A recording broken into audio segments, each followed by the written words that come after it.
किसान के नाम पर दंगाई काम पर। कहां है राकेश टिकैत, कहां है शिव शर्मा उर्फ कक्का जी, कहां है वो नेता जोगेंद्र यादव जो कह रहे थे सब कुछ शांतिपूर्ण होगा, कहां है वामपंथ के वो ठेकेदार जो जानबूझकर इस आंदोलन में अर्बन नक्सल को घुसाने की कोशिश कर रहे थे, कहां है भारतीय किसान यूनियन एकता उग्रा जो उमर खालिद और वरवरा राव को छुड़ाने की बात कह रही थी। आज किसानों के नाम पर गुंडागर्दी काम पर है दिल्ली के अंदर। और इसीलिए मैं उन तमाम किसान नेताओं से कहता हूं, अगर साहस है तो सामने आइए और देश से माफी मांगिए, क्योंकि माफी से कम इन किसान नेताओं से बनता नहीं है। देश के लोकतंत्र को आज इन किसान नेताओं ने जितना शर्मसार किया है उतनी कल्पना भी नहीं की जा सकती थी, उसकी कल्पना भी नहीं की जा सकती थी। देश की राजधानी आज सुबह से ही दहशत में डूबी है।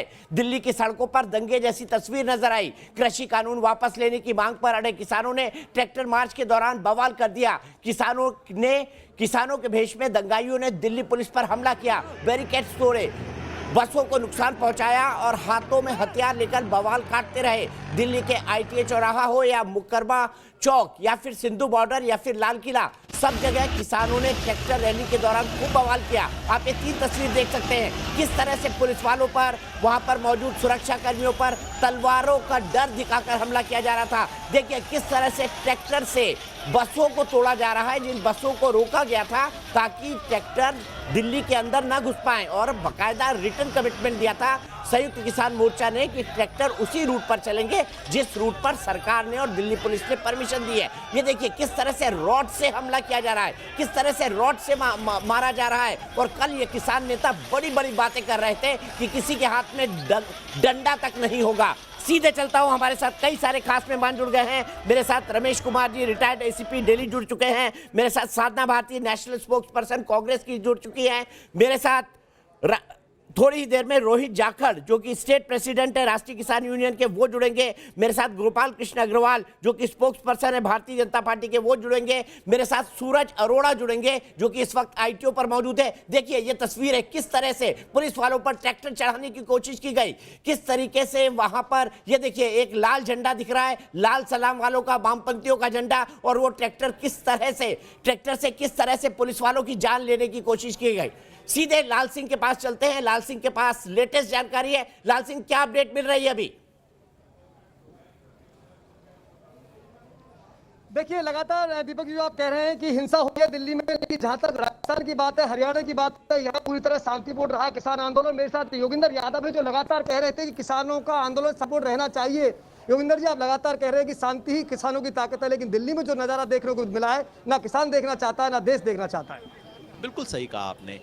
जैसा आप देख रहे हैं सुबह से मैं तो इस परेड में शामिल हूं शाहजहांपुर वाली में, जो पूरी तरह से शांतिपूर्ण रही है, जिसमें किसी किस्म की अनुशासन भंग कहीं नहीं हुआ है। और हमने सोचा था ऐसा सब जगह होगा, लेकिन दिल्ली से जो खबरें आई हैं वो विचलित करने वाली हैं, दुखी करने वाली हैं, शर्मिंदा करने वाली हैं। दुखी करने वाली इसलिए कि कई जगह पे जो हमने रूट तय किया था वो टूटा, उससे कई किसान अंदर की तरफ गए, कई दूसरे लोग अंदर की तरफ गए। और शर्मिंदा करने वाली इसलिए है कि 26 जनवरी दीपक जी सीधा एक सवाल आपसे करना चाहते हैं, क्योंकि ये जो पूरा कार्यक्रम था संयुक्त किसान मोर्चे के तत्वाधान में था, तो क्या आप इसको लेकर देश से माफी मांगेंगे जो दिल्ली में हुआ है? जैसा मैंने कहा, मैं शर्मिंदा महसूस करता हूं कि ये हुआ है।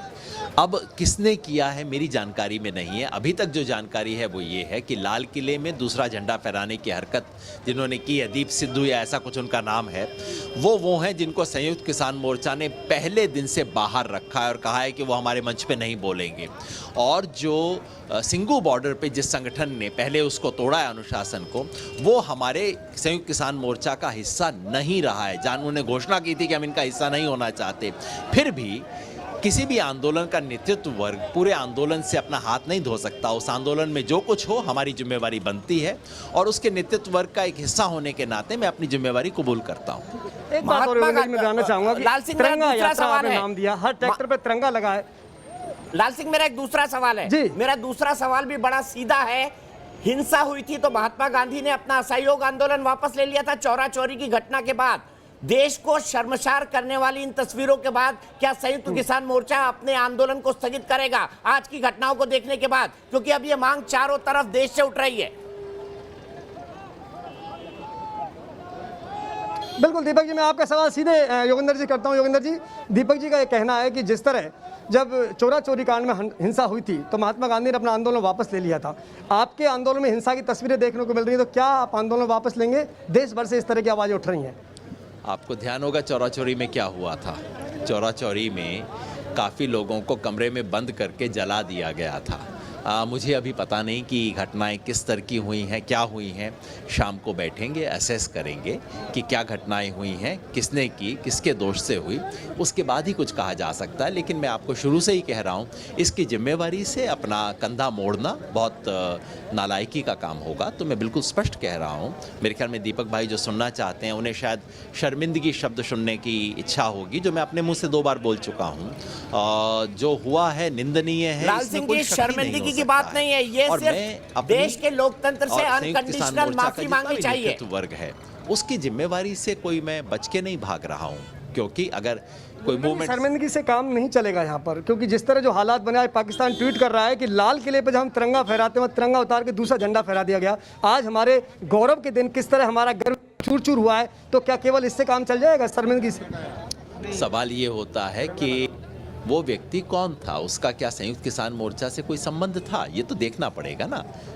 तो अभी एक भारतीय नागरिक होने के नाते मैं ज़रूर कहूँगा कि मैं शर्मिंदा हूँ। अगर मेरी जिम्मेवारी उसके प्रति बनती है तो वो भी बाद में पता लगेगा ना।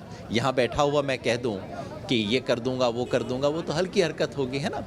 लेकिन जो आमतौर पे लोग करते हैं, मेरा कोई हाथ नहीं है, मैं हाथ झाड़ रहा हूँ, मैं इससे कतई हाथ नहीं झाड़ रहा हूँ। कुछ भी हुआ है, जो हुआ है गलत हुआ है, और उस गलती से हम मुक्त नहीं हो सकते। लाल सिंह, मेरा एक और सवाल है। पुलिस ने बार बार योगेंद्र यादव जी और संयुक्त किसान मोर्चा को लंबी लंबी बैठकों में समझाया था कि ऐसा सब कुछ हो सकता है, इस तरह के इंटेलिजेंस इनपुट हैं, तो फिर क्यों गणतंत्र दिवस की परेड पर अड़े हुए थे किसान? और अब दूसरी बात, वो ये भी कह रहे हैं कि 1 तारीख को संसद घेरेंगे। ऐसे हालात में क्या संसद भी घेरी जाएगी? फिर ऐसे ही हालात बनेंगे दिल्ली। देखिए, हाँ योगेंद्र, एक बड़ा सवाल है। बिल्कुल, दीपक जी ने कहा है कि जिस तरह लगातार पुलिस से आपकी बात हुई थी, आपने कहा था कि शांतिपूर्ण रहेगा, जो रूट रहेगा उस पर रहेगा, लेकिन अब जिस तरह आंदोलन भटका है और आप संसद घेरने की बात कर रहे हैं, तो क्या इन हालातों में संसद घेरने के ऐलान पर आप रहेंगे?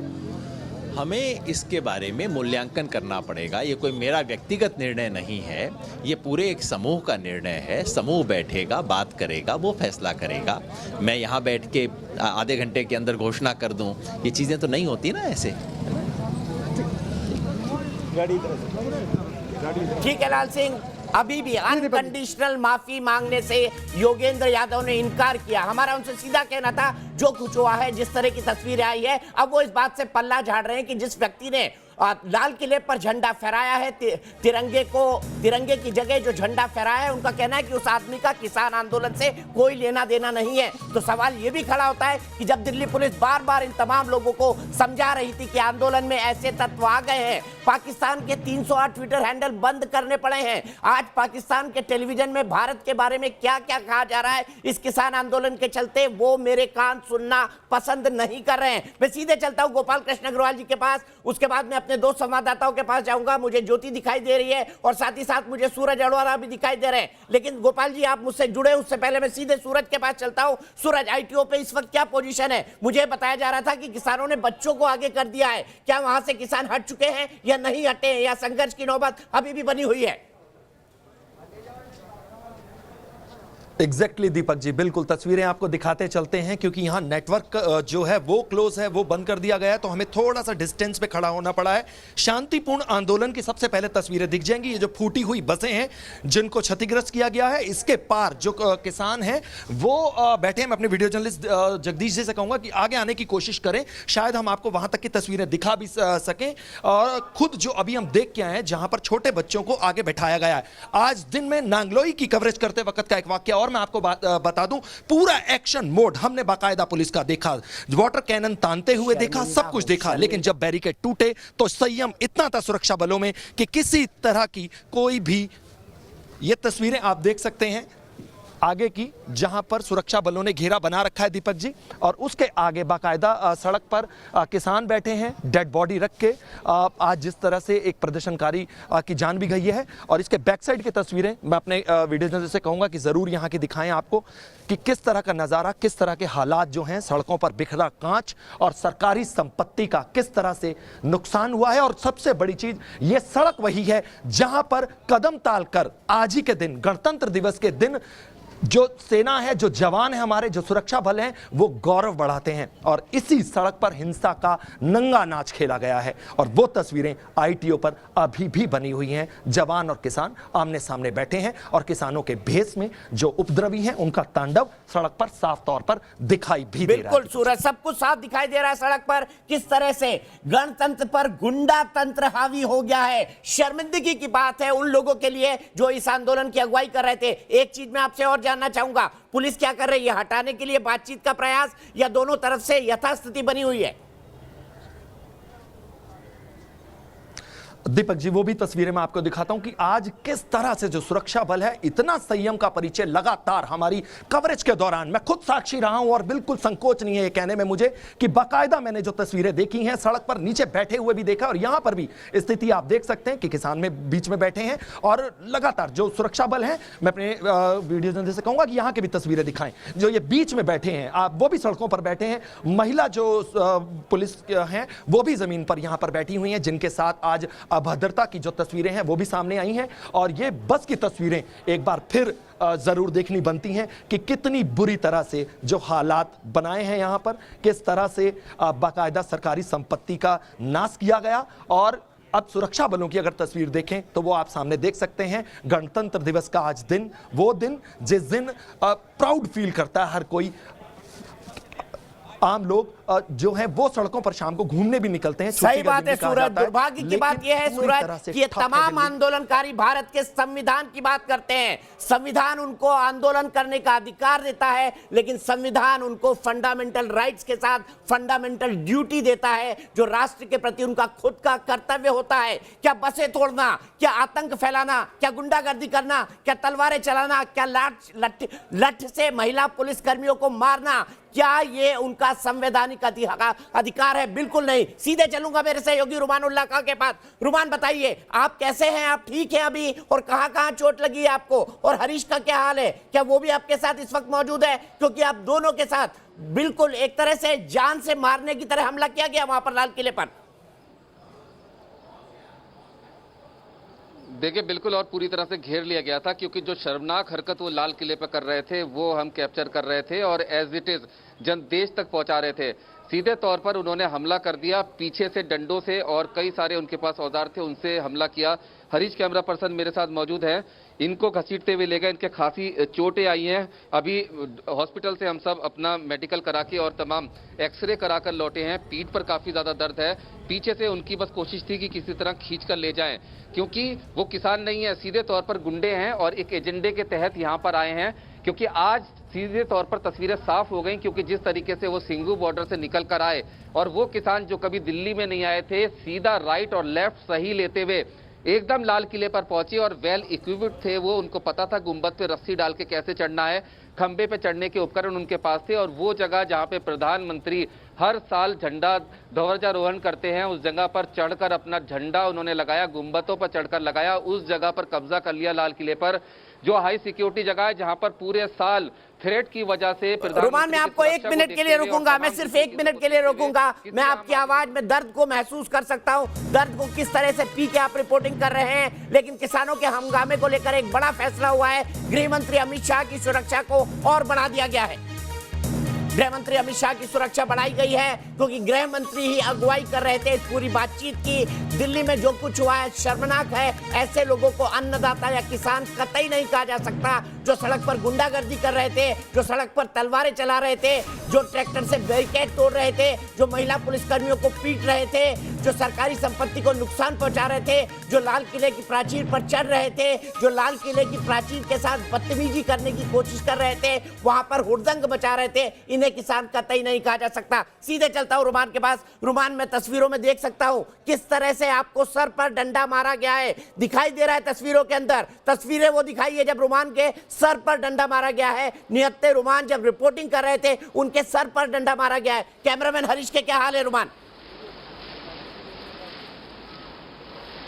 देखिए, बिल्कुल कैमरामैन हरीश जो तस्वीरें देख रहे हैं उसके फौरन बाद कैमरामैन हरीश गिर गए थे और मैंने दूर से देखा था जब मुझे खींचकर ले जा रहे थे। कैमरामैन हरीश को जमीन में घसीट रहे थे और ये तमाम खरमुचे उनकी पीठ पर इस बात की गवाह हैं। हाथ पर पूरा मिट्टी में पूरे लिसड़े हुए थे। पूरा कैमरा इक्विपमेंट हरीश खुद बताएंगे कि हरीश क्या मंजर था। मुझे ऐसा, हम मट्टी में लेटे हुए थे जब उन्होंने हमें मारना शुरू किया। उसके बाद जब हम उठे तो हमने देखा चाहो तो हमें कुछ दिखाई नहीं दे रहा था और फिर बाद में हम लोगों ने थोड़ा संभले खड़े हुए तो वो हमें छोड़ के भाग गए मार पीट के। जब उनका मन भर गया तो वो चले गए हमें मार पीट के।